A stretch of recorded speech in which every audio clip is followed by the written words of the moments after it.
नमस्कार दोस्तों, स्वागत है आप सबका फिर से नए वीडियो में। दोस्तों आज बात करने वाले हैं फिर से शिवांश दुबे जी पे, क्योंकि आप लोगों ने बहुत सी वीडियो देख डाली होगी अभी तक। वो कहता है जब भी लाइव आता है तो संत रामपाल जी महाराज जी को टारगेट करता है और संत रामपाल जी महाराज जी के बारे में अनाप शनाप बोलने लगता है। तो मैं आप लोगों को एक पहले तो सच्चाई बता देता हूं, उसकी सच्चाई क्या है। वो चाह रहा है संत रामपाल जी महाराज जी को नाम लेकर के अपने आप को ग्रो करना, वो अपने चैनल को ग्रो करना चाह रहा है। दूसरा, अपना नाम रोशन करना चाह रहा है। लेकिन संत रामपाल जी महाराज जी के शिष्य उसके चैनल पर जाकर के डिबेट करते हैं तो उन जैसे कि वो बता भी देते हैं, जैसे उसने पहले कहा था कि यदि कोई ऐसा शब्दकोश दिखाइए जो ब्रज वाला, उसने बोला था अध्याय 18 का श्लोक नंबर 66 में जो ब्रज शब्द आया है, तो वो बोल रहा था कि ऐसी डिक्शनरी दिखाइए कोई हिंदी शब्दकोश जिसमें केवल ब्रज का अर्थ केवल जाना हो, आना नहीं हो। तो भक्तों ने वो भी दिखा दिया। तो फिर वो कहने लगा नहीं नहीं, आप तो अपने गुरु की अवहेलना कर रहे हैं, तुम उनकी क्यों दिखा रहे हो। वो जो तुम्हारे गुरु ने दिखाया था वो तो उसमें भी दिखाया कि उसमें भी तो जाना लिखा है, आना नहीं लिखा है। और गो का मतलब जाना होता है, आना हो ही नहीं सकता है। तो कई प्रकार से भक्तों ने इसे समझाने की कोशिश की, पूरे सदग्रंथों के माध्यम से प्रमाण देने की कोशिश की, लेकिन ये मानता नहीं है, क्योंकि अगर ये मान जाएगा तो इसकी दुकान बंद हो जाएगी। दूसरी बात, इसमें एक बार एक शब्द में बोला था जो संत रामपाल जी महाराज जी अपने मंगल प्रवचनों में परमात्मा के लिए बोलते हैं कि मैं परमात्मा का दास हूं, उसका कुत्ता हूं। तो इसने बोला था कि वो अगर वो कुत्ते हैं तो वो इंसान नहीं हो सकते, फिर वो तत्वदर्शी नहीं होते। इस पर कई प्रश्न उठाए थे। तो मैं इसके लिए इसको बता देता हूं, ये बिल्कुल सबसे बड़ा मूर्ख है। इसको ये भी पता नहीं है कि जब वो तत्वदर्शी संत आता है तो वो कैसी भूमिका करता है, क्या करता है, इसे कोई पता नहीं है। वैसे नॉलेज तो 1% नहीं है। शिवांश द्विवेदी 1% ज्ञानी नहीं है, जो बिल्कुल सबसे बड़ा मूर्ख है। इसे हजारों प्रमाण दिखाने के बाद भी ये मुकर जाता है, इधर उधर की बातें कहने लगता है। फिर मैंने जो भक्तों ने प्रमाण दिखाया है, ऐसे कई प्रमाण दिखाए कि जैसे कि आप बताएं, तुलसीदास जी ने जो रामायण लिखी है उसमें भी तो तुलसीदास जी ने श्लोक नंबर बालकांड में श्लोक नंबर 11 के जो दोहा नंबर 11 के तीसरी नंबर चौपाई, दूसरी नंबर चौपाई, उसमें लिखा है, उन्होंने स्वयं कहा है कि मैं भी मूर्ख हूं, मैं अपने अज्ञानवश इस रामायण की कल्पना कर रहा हूं, मुझे कोई ज्ञान नहीं है। मतलब ऐसी कई प्रकार के उन्होंने ये भी कहा कि जो राम की ध्वजा फहराते हैं, राम नाम का जो प्रचार प्रसार करते हैं, उनसे सबसे बड़ा मूर्ख उनमें सबसे पहले मैं ही हूं। इस प्रकार से उन्होंने चौपाई में कहा है। मैं आपको प्रमाण के लिए आगे दिखा भी देता, जैसे कि मैं रामायण के माध्यम से आप लोगों को दिखा देता हूं, आप लोग देख सकते हैं उसमें क्या लिखा है। देखिए, ये रहा बालकांड, बालकांड का ये रहा दोहा नंबर 11। ये देखिए, ये बालकांड रहा, दोहा नंबर 11 रहा। मैं इसको पढ़ के सुनाता हूं क्या लिखा है तुलसीदास जी ने अपने बारे में। आप देख लीजिए शिवांश दुबे जी, इसमें क्या लिखा है। देखिए जैसे कि उन्होंने लिखा है, देखिए तू ये नहीं कहना कि रामचरितमानस थी। ये देखिए रामचरितमानस है, तू ये नहीं कहना कि वो नहीं थी। ये रामचरितमानस है, मैं आपको पढ़ के सुना देता हूं। इसमें दोहा नंबर 11 की चौपाई नंबर, पहले तो पहली वाली चौपाई में ही कहा है, जो कराल कलयुग में जन्मे हैं, इनकी करनी कौवे के समान है और भेष हंस जैसा रखते हैं। वेद मार्ग को छोड़कर कुमार्ग पर, देखिए स्पष्ट लिखा है, वेद मार्ग को छोड़कर कुमार्ग पर चलने वाले जो कपटी मूर्ति की पूजा कलयुग में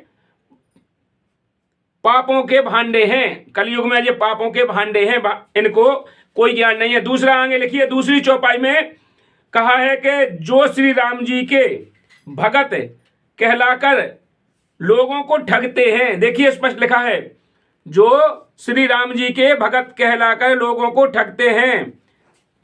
तीसरी नंबर चौपाई है ये, तीसरी और चौथी, इसमें स्पष्ट लिखा है कि फिर से देख लीजिए, बालकांड दोहा नंबर 11 की तीसरी नंबर चौपाई है ये। इसमें स्पष्ट कहा है, जो श्री राम जी के भगत कहलाकर लोगों को ठगते हैं, जो धन लोभ और क्रोध और काम के गुलाम हैं, और जो दीगादीग करने वाले धर्म ध्वजा, झूठी धर्म की ध्वजा फहराने वाले दम्मी हैं। स्पष्ट लिखा है, झूठी ध्वजा फहराने वाले दम्मी हैं और कपट के धंधों का बोझ ढोने वाले हैं। संसार के ऐसे लोगों में सबसे पहले मेरी गिनती है। तुलसीदास जी की है इसमें सबसे पहले गिनती, जो तुम कह रहा था। देख लीजिए, जब तुलसीदास जी स्वयं अपने आप को कह रहे हैं कि सबसे पहले में मेरी गिनती है, जो लोगों को ठगते हैं, राम जी के नाम पर लोगों को ठगते हैं। देखिए, जो श्री राम जी के भगत कहलाकर जैसे तुम लोग हो ना, श्री राम राम मेरे राम भगवान हैं, कृष्ण भगवान हैं, उनके भक्त बनते हो। तो स्पष्ट लिखा है, जो श्री राम जी के भक्त कहलाकर लोगों को ठगते हैं, जो धन लोभ क्रोध और काम के गुलाम हैं, और जो दीघाधिगी करने वाले धर्मध्वजी, धर्म की झूठी ध्वजा फहराने वाले दम्मी और कपट के धंधों को बोझ ढोने वाले संसार के ऐसे लोगों में सबसे पहले मेरी गिनती है। तुम्हारे तुलसीदास जी सबसे पहले अपनी गिनती बता रहे ऐसे लोगों में। तुम तो फिर किस कैटेगरी के हो गए, तो तुम अंदाजा लगा ही लेना तुम किस कैटेगरी के हो। यदि मैं अपने बारे में, स्पष्ट लिख रहा है, यदि मैं अपने सब अवगुणों को कहने लगूं तो कथा बहुत बड़ी हो जाएगी। आगे दूसरी चौथी चौपाई में लिख रहे, यदि मैं अपने अवगुणों को कहने लगूं तो कथा बहुत बड़ी हो जाएगी और मैं पार नहीं पाऊंगा। इससे मैंने बहुत कम अवगुणों का वर्णन किया है। यदि हम अपने पूरे अवगुण बता दें, तुलसीदास जी कह रहे हैं, तो बहुत बड़ी कथा हो जाए और बुद्धिमान लोग थोड़े में ही समझ लेंगे। तो सुन लो भैया, आपके तुलसीदास जी ढोंगी हते, कपटी हते, लोगों को ठगने वाले हते, मूर्ति की पूजा कराकर राम जी के नाम पर धर्म ध्वजा फहराने वाले सबसे बड़े दम्मी लोग वही हैं। आप लोग ध्यान से देख लो, जो तुम संत रामपाल जी महाराज जी के बारे में आप शब्द बोलते हो, तो मैं बता देता हूं, जब तुम्हारे तुलसीदास जी स्वयं लिख रहे हैं वो भी ब्राह्मण थे। तो इसीलिए श्रीमद देवी भागवत पुराण में इसीलिए कहा है कि जो सतयुग द्वापर त्रेता में राक्षस माने जाते थे वो कली में ब्राह्मण माने जाते हैं। उनमें सबसे पहले लोग तुम ही हो, जो कहते हैं लोगों को ठगना, झूठ बोलना, कपट करना, लोगों के साथ यही तुम्हारा काम है, मनमुखी भक्ति दे करके उन्हें मार्गदर्शन से भटकाना। इसके आगे एक और चौपाई पढ़ के सुना देता हूं। मैं अनेकों प्रकार की विनती को समझकर कोई भी कथनों का सुनकर जो दोष नहीं देगा,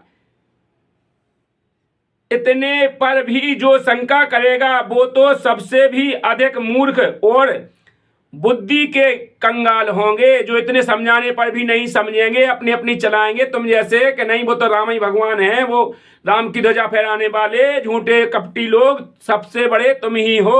उसके लिए स्पष्ट जो कह रहे हैं कि वो नहीं समझेंगे, तो इनसे बड़ा मूर्ख और कोई नहीं होगा। तो आप लोग ध्यान से सुन लो, इस चौपाइयों को आप पढ़ लेना और अपने धर्म गुरुओं से भी पूछ लेना। तो दोस्तों, शिवांश दुबे ऐसा ही मूर्ख है, इसे कितनी भी प्रमाण दीजिए, जैसे कि संत रामपाल जी महाराज जी के शिष्यों ने कई प्रमाण इसको दिए हैं कि वो पूर्ण परमात्मा कैसा होता है, उसकी स्थिति कैसे होती है, वो तत्वदर्शी संत ही आता है, वही वो गुण रास बताता है। सभी प्रमाण दिखाए गीता जी से सबसे, लेकिन ये मानने के लिए तैयार नहीं। ये कहता है हम सनातनी हैं। फिर मैंने इस पर एक और टॉपिक रखा था, मैं 3 दिन लाइव आया था उस टॉपिक पर।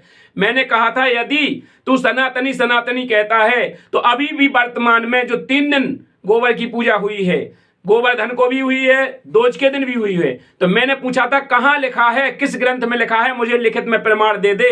तो किसी ने लिखित में प्रमाण नहीं दिया, ना सनातन के कोई भी भाई, चाहे वो तुम्हारे पंडे हो, पुजारी हो, चाहे आचार्य हो, चाहे कोई भी हो, शंकराचार्य हो, किसी ने भी इसका जवाब नहीं दिया। ना इनके पास कोई जवाब है, ना किसी शास्त्र में लिखा है कि गोबर पूजा करना चाहिए। इनका मनमाना आचरण है, जिसके लिए गीता अध्याय 16 के श्लोक नंबर 23 में जो कहा है कि जो शास्त्र विधि को त्याग कर अपनी इच्छा से मनमाना आचरण करते हैं, ना तो इनका मोक्ष होता है, ना गति होती, ना किसी प्रकार का सुख होता है। ये तो सब मन माने आचरण करने से नरक के गामी होते हैं, जो अपनी गीता जी कह रहे। इसलिए अर्जुन, तेरे लिए क्या करना है क्या नहीं करना, शास्त्र ही प्रमाण है। गीता अध्याय 16 के श्लोक नंबर 24 में लिखा है। सुशांत दुबे जी, तुम देख लेना, अपने शिष्यों को दिखा देना जो गोबर की पूजा करते हैं, कि गोबर पूजा कहाँ से शुरू हुई है। इसका कोई विधान नहीं है। जो तुम भविष्य पुराण का हवाला दे रहे थे उसमें भी नहीं है, मैंने उसको भी देख लिया है। बिल्कुल तुम झूठ बोलते हो, तुम्हारा झूठ बोलकर लोगों को भक्ति मार्ग से भटकाना ही तुम्हारा काम है। तो दर्शकों, इस सुशांत द्विवेदी, अमित आचार्य जैसे जो नकली पाखंडी ढोंगी जितने भी ब्राह्मण हैं जो अपनी कथा की दुकानें खोले हैं, और मेरा कहना है दोस्तों, इसके चैनल पे भक्तों को तो बिल्कुल ही नहीं जाना चाहिए, क्योंकि ये तो केवल अपनी टीआरपी बढ़ा करके केवल चैनल ग्रो करने के चक्कर में ही संत रामपाल जी महाराज जी को टारगेट कर रहा है, ताकि लोग वहां पहुंच जाते हैं। संत रामपाल जी महाराज जी के फॉलोअर्स ऐसे हैं कि वो कहीं भी कोई संत रामपाल जी महाराज जी के खिलाफ यदि कोई प्रमाण दिखाता है तो हाँ 1000 प्रमाण लेके पहुंचते हैं। तो उसी टीआरपी बढ़ाने के चक्कर में ये लाइव रोज आता है और लाइव आकर के ये अपना चैनल ग्रो कर रहा है। इसके पास तो कोई रोजी रोटी बची नहीं, तो बस उसने सोच लिया इन लोगों ने कि ये रोजी रोटी यहां से चलेगी। तो दर्शकों, आप लोगों को पूरा प्रमाण बता दिया बिल्कुल आपको रामायण के आधार से। तो दोस्तों, फिर मिलते हैं नेक्स्ट वीडियो में किसी टॉपिक के साथ। तब तक के लिए यदि आप लोगों ने हमारे चैनल को सब्सक्राइब नहीं किया तो चैनल को सब्सक्राइब कर लें, वीडियो को लाइक नहीं किया तो वीडियो को लाइक करके दोस्तों के साथ फैला दें, शेयर कर दें, ताकि लोगों तक यह खबर पहुंच सके। फिर मिलते हैं नेक्स्ट वीडियो में, तब तक के लिए नमस्कार, जय हिंद, जय भारत।